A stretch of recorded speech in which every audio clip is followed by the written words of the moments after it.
Okay, here's Windows 10 and we have a problem related to the settings of the lock screen. So if I right click on the desktop and go to Personalize, okay, here we have on the left side lock screen.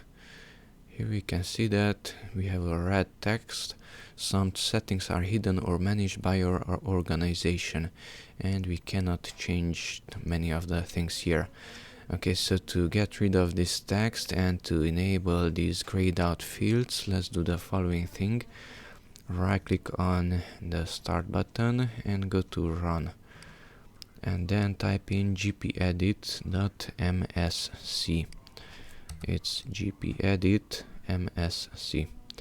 Okay, close this window with the OK button, and then here we have two fields, let's say computer configuration and user configuration.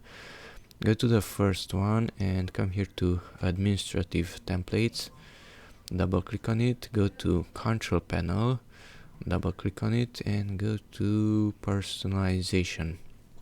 Okay, here we have do not display the lock screen, double click this one. Okay, and from enabled set it to not configured and apply. Now using this window, let's just go, let's say, to another one, color, and come back to lock screen.